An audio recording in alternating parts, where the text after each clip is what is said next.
Solas na Gealaí le Míle ó Donachú. Amach I lár na híthe nuair a bhíonn an saol na lí, bíonn cuireann cheoil is rince is damhsa ag na sí.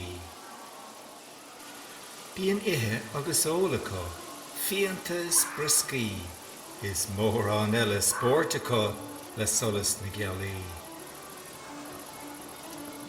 Bíonn na hísle is na húsle, an bhanríon is an rí, is píbre is sin an dóibh, na ceolta glóirte sí.